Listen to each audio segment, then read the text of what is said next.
Halo semuanya, pada kesempatan kali ini kami membuat video pembelajaran dengan tema munculnya wacana nasionalisme di Sumatera Utara dan perlawanan masyarakat lokal terhadap kolonialisme Belanda.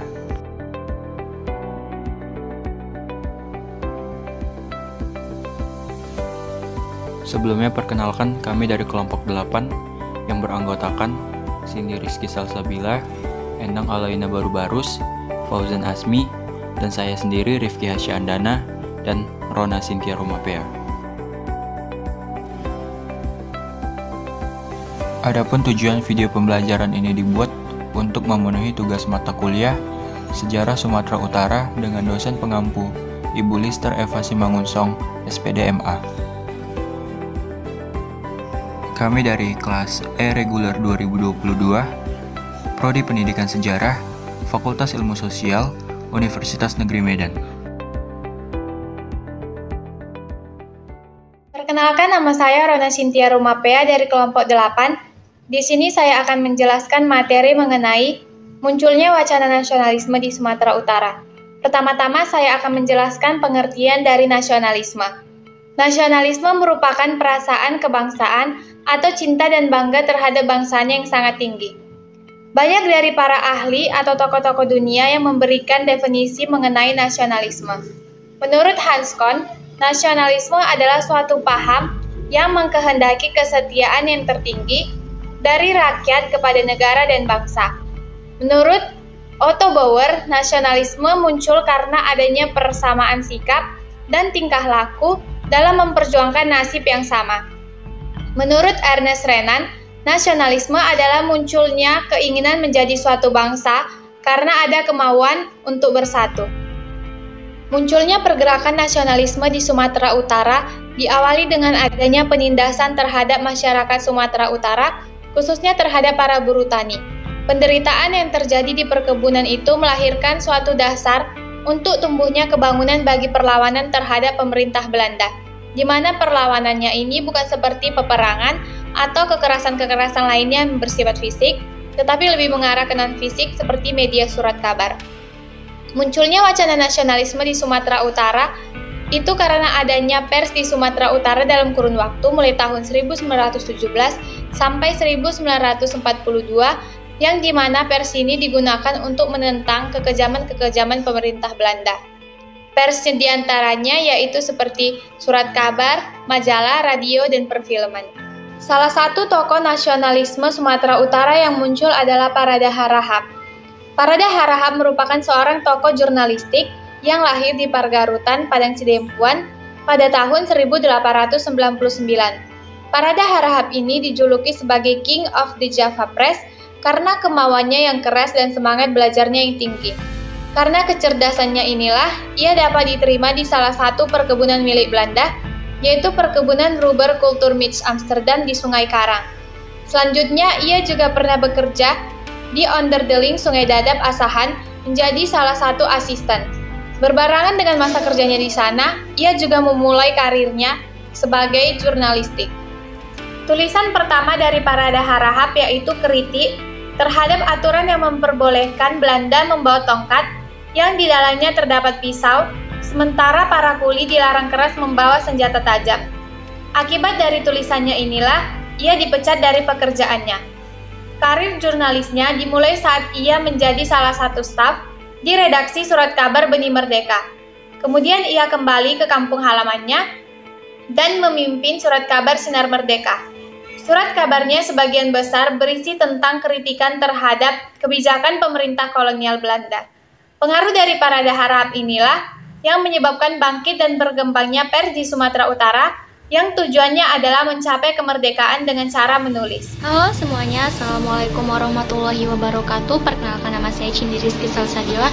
Saya akan menjelaskan mengenai perlawanan rakyat Sumatera Barat terhadap Belanda. Nah, pada mulanya seperti yang kita ketahui, Natal dan Barus merupakan salah satu wilayah yang amat penting dalam siklus perdagangan pada era dulu. Nah, salah satu tokoh yang akan saya angkat ialah Sidi Mara. Sidi Mara pada pertengahan abad 19 melakukan perlawanan bersenjata terhadap Belanda. Nah, pada saat itu banyak sekali tentara-tentara Belanda atau Belanda ini yang jatuh berguguran pada saat perang bersenjata itu. Nah, tapi perlawanan ini merembet hingga sampai ke Barus. Nah, untuk memperluas daripada wilayah pemerintahan Belanda ini, Belanda memperluas Tapanuli, yaitu Tapanuli Selatan, di mana Tapanuli Selatan itu dimasukkan ke dalam daerah Sumatera Barat. Pada saat itu Sultan Mangkutur sudah melihat, wah, bagaimana nasib rakyatnya pada saat itu begitu. Nah, sebelumnya itu pada Perang Padri kita kilas balik, di mana di situ ada Raja Gadombang yang kalah karena tertembak pada saat Perang Padri tersebut. Nah, karena Raja Gadombang ini sendiri tidak memiliki keturunan, maka diangkatlah adiknya, yaitu Sultan Mangkutur. Sultan Mangkutur itu sendiri, ia memerintah dan pada saat itu dia tidak bisa banyak melakukan perlawanan terhadap Belanda, hanya perlawanan kecil yang dapat ia lakukan. Contohnya, ia tidak mematuhi daripada perintah Belanda. Karena pada saat itu, kenapa demikian? Kenapa dia tidak melakukan perlawanan yang besar? Karena pada saat itu hak-hak raja itu kayak mereka ada di bawah kekuasaan Belanda. Nah, pada saat itu harapan daripada Sultan Mangkutur ini terhadap Raja Huta Siantar, di mana loh, kok Raja Huta Siantar nggak datang-datang ya untuk memberikan pertolongan gitu. Nah, mereka nih curiga ada apa begitu. Apakah mereka melakukan semacam apa ya, bisa dikatakan semacam mereka melakukan daripada pada suatu ketika datanglah pula raja dari Belanda ini ke Huta Godang bersama dengan Raja Huta Siantar. Nah, mereka tiba-tiba karena mereka telah mencari Sultan Mangkutur ini, akan tetapi pada saat itu Sultan Mangkutur seperti yang kita ketahui sedang berada dalam persembunyian, maka mereka membakar Huta Godang. Akan tetapi istrinya meraung-raung, tolong jangan dibakar tempat saya, seperti itu. Lalu Raja Huta Siantar ini mendengarkan raungan istri daripada Sultan Mangkutur itu sendiri, lalu dibilanglah, oke, saya tidak kalau dengan bahasa saya sendiri mungkin tidak dibakar, akan tetapi beritahu di mana Sultan Mangkutur berada begitu. Lalu mereka bilang, kami hanya ingin berbicara dengan Sultan Mangkutur dan kami menjamin keselamatan daripada Sultan Mangkutur itu sendiri. Lalu istrinya percaya terhadap omongan mereka. Nah, lalu selanjutnya pada saat pasukan daripada Sultan Mangkutur ini menjemput daripada Sultan Mangkutur, ternyata pada pertengahan jalan ada pasukan Belanda yang mengikuti. Nah, pada saat itu Sultan Mangkutur ditangkap, lalu diasingkan ke Ambon pada tahun 1839. Karena Sultan Mangkutur ini dianggap sebagai penjahat dan juga harus membayar denda, seperti itu. Perlawanan itu sendiri berlangsung sangat lama, berakhir pada tahun 1839. Akan tetapi Belanda terus melakukan pertukaran-pertukaran, yaitu keresidenan, di mana keresidenan Tapanuli pada saat itu Sibolga. Lalu Belanda membuka sekolah kelas 3 atau sering disebut dengan Volkschool, yaitu ternyata minat belajar daripada masyarakat Tapanuli ini sangat besar. Jadi Belanda memperluaskan daripada sekolah tersebut. Tapi tidak lain dan tidak bukan, mengapa Belanda membangun pendidikan di Tapanuli? Itu tidak lain dan tidak bukan hanya untuk menyebarkan daripada kebudayaan Barat itu sendiri terhadap rakyat Tapanuli dan sebagai pendekatan terhadap mereka. Ternyata pada tahun 1825 Belanda telah menempatkan pasukannya di Nias. Akan tetapi ditarik kembali. Kenapa gitu kan? Karena pada saat itu terjadi perang Diponegoro. Jadi ditariklah pasukan Belanda yang ada di Nias ini. Nah, masuklah lagi Aceh di Nias untuk mengawasi perdagangannya. Situasi yang seringkali berganti tuan ini membuat Nias ini resah gitu. Apalagi terhadap kepemimpinan Belanda itu sendiri. Nah, pada tahun 1840 ketika perang-perang di Jawa itu telah selesai, kembalilah lagi Belanda ke Nias untuk melanjutkan penguasaannya. Pada saat itu, Belanda meneruskan dan melanjutkan kekuasaannya di Lagundi, tepatnya di Gunung Sitoli di Lagundi pada tahun 1847. Kekuasaan Belanda yang pada saat itu tidak menyenangkan rakyat Nias membuat rakyat Nias itu membuat perlawanan terhadap Belanda di bawah kekuasaan Siulu atau Raja Orahili. Nah, pada saat itu pula Belanda itu kalah, banyak sekali pasukan-pasukan Belanda yang gugur sehingga ditariklah kembali daripada pasukan Belanda itu. Akan tetapi tidak puas dengan hal itu, pada tahun 1861 Belanda kembali melakukan penyerangan terhadap Nias, yaitu di Lagundi, tepatnya di desa Orahili. Akan tetapi pada saat itu pasukan-pasukan daripada Orahili sendiri ini memancar begitu. Serangan ini dipimpin oleh Kapten Rainer Clausen. Nah, pada saat itu banyak sekali antara kedua belah pihak korban yang saling berjatuhan. Nah, pada saat itu pula karena persenjataan Belanda yang lebih lengkap daripada persenjataan pasukan Orahili ini sendiri, maka Belanda lah yang pada saat itu pasukan Orahili ini keluar daripada desa tersebut dan meninggalkan desa tersebut. Lalu dibakarlah desa tersebut oleh Belanda. Akan tetapi sekarang telah dibangun kembali desa tersebut dengan nama Boatomalo. Latar belakang Perang Sisingamaraja tahun 1877 sampai 1907. Setelah membentuk Keresidenan Tapanuli di tahun 1942, Belanda berusaha meluaskan kekuasaannya ke daerah dataran tinggi Toba dan Deiri. Hal itu penting untuk keamanan Belanda di daerah pesisir karena sering ada gangguan dari sana. Daripada itu, yang ditinggalkan pasukan Paderi di Toba berakibat kecurigaan terhadap datangnya orang-orang asing seperti yang dialami penyiar-penyiar agama Kristen sebelum Nommensen. Belajar dari peristiwa itu, Sisingamaraja 12 melakukan konsolidasi ke dalam adat dan kepercayaan terhadap leluhur suku bangsa Batak kembali dikokohkan dalam masyarakat mengingat kegiatan Belanda semakin meningkat di pedalaman Barus. Di pihak lain, sebagai akibat politik monopoli Belanda di Sibolga dan Barus, kemenyan dan kopi semakin merosot harganya. Hal itu juga dialami di Aceh setelah perdagangan di pesisir dipegang oleh Belanda. Jadi Sisingamaraja dan Aceh mempunyai kepentingan yang sama. Itulah sebabnya di samping hubungan kekeluargaan, dalam perang melawan Belanda banyak panglima-panglima dari Aceh berada di tengah pasukan Sisingamaraja 12. Kenyataan tersebut dapat dilihat dari kutipan berikut. Raja Sisingamaraja menyusun suatu pasukan yang berkekuatan kira-kira 300 orang prajurit dengan persenjataan lengkap. Di dalam pasukan turut pendekar orang Aceh sebelum meletuskan perang Aceh dan sebelum berkecambuknya perang Batak.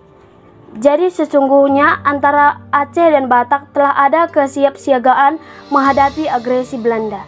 Keadaan itulah yang memaksa Belanda mempercepat serbuannya ke tanah Batak. Mula-mula Belanda membiarkan Zending dari Jerman menyebarkan Injil ke pedalaman Tapanuli karena Zending Belanda telah gagal di Sipirok. Zending Jerman berhasil karena tidak begitu drastis menghapuskan unsur-unsur adat Batak selama tidak bertentangan dengan ajaran Kristen.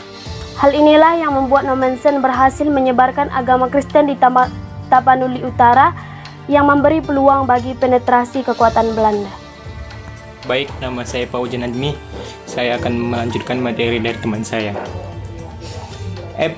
Perlawanan rakyat Sumatera Timur menentang kolonialisme Belanda. Belanda mulai menaruh perhatian terhadap wilayah Sumatera Timur setelah Inggris mempunyai kolonial di Semenanjung Melayu, yaitu Singapura dan Penang. Hal ini disebabkan Inggris sering mengadakan hubungan dengan raja-raja di pantai timur Sumatera. Puncak dari kegiatan Inggris itulah terjadi pada tahun 1858 di mana Belanda mengikat Siak dengan perjanjian Siak. Berdasarkan perjanjian itulah Belanda mencoba menanamkan kekuasaannya di Sumatera Timur. Sebagaimana telah diuraikan asisten Presiden Netshar yang berkedudukan di Bengkalis mengunjungi raja-raja di Sumatera Timur dengan kapal-kapal perang agar mereka menandatangani Akte van Erkenning. Keinginan Belanda ini tidak ditandai dengan baik oleh beberapa raja-raja di Sumatera Timur, sehingga terjadi perlawanan terhadap Belanda. Salah seorang di antaranya ialah Sultan Ibrahim dari Asahan. Ia tidak bersedia menerima akte van Erkenning karena kepada kerajaan Aceh. Sementara itu, Sultan mencoba mencari hubungan dengan Inggris di Penang.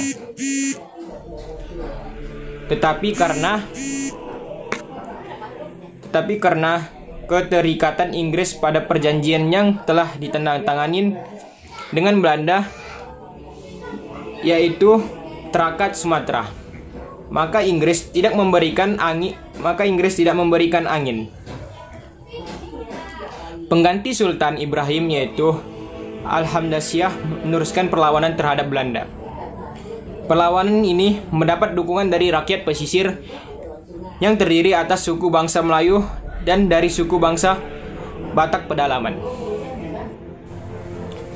Penduduk mendukungnya karena perang inilah yang menentukan kehidupan mereka.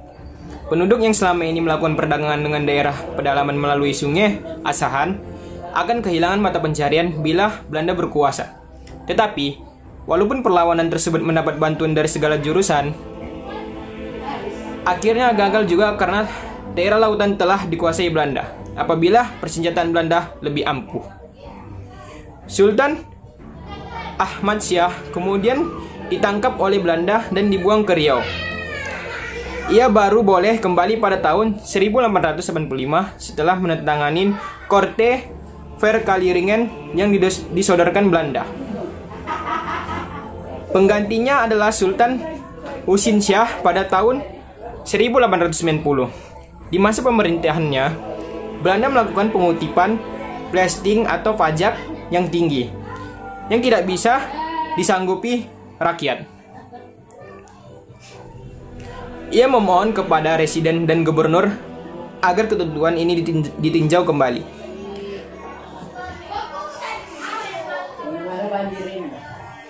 Tetapi, kedua pejabat tersebut secara halus menolaknya. Untuk mengurus masalah ini, ia berangkat ke negeri Belanda menghadap ratu. Di negeri Belanda, keinginannya juga tidak dapat dipenuhi karena ratu menunjukkan bahwa ia raja konstitusional. Segala kegiatan Belanda di Tapanuli Utara dan sepanjang pantai Sumatera Timur menjadi perhatian dari raja-raja Simalungun. Peristiwa di Asahan, di mana Sultan Ahmad Shah yang kemudian ditangkap Belanda dan kerajaannya harus mengakui kekuasaan Belanda merupakan suatu pukulan yang sangat berat bagi raja-raja Simalungun.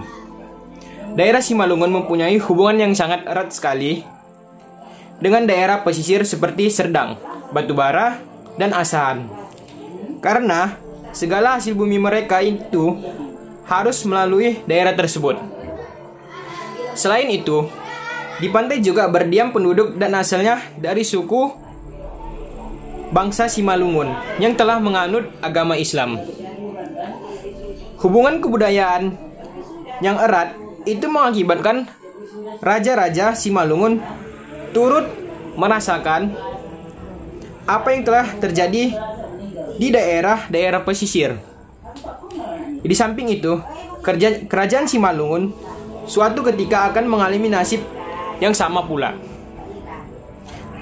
Apalagi pada waktu itu telah kelihatan gejala-gejala ke arah itu karena Belanda telah membuka perkebunan di daerah kerajaan Delhi.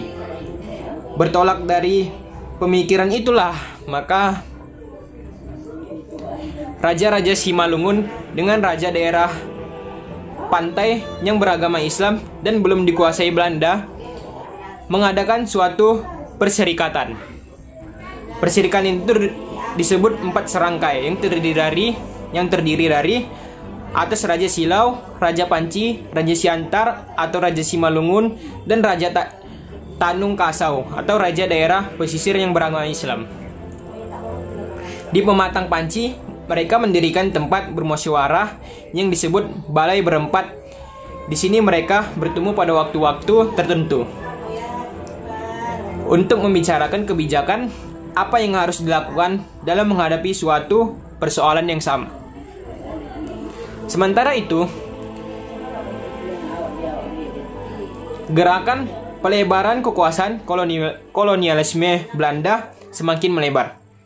Raja Tanjung Kasau yang dahulunya bergabung dalam 4 serangkai terpaksa melepaskan keanggotaannya karena Belanda berhasil melakukan daerah tersebut. Walaupun demikian, perserikatan 4 serangkai tidak bubar. Setelah menguasai daerah Tanjung Kasau, Belanda berusaha menuju lebih ke utara, yaitu daerah yang berbatasan dengan Simalungun.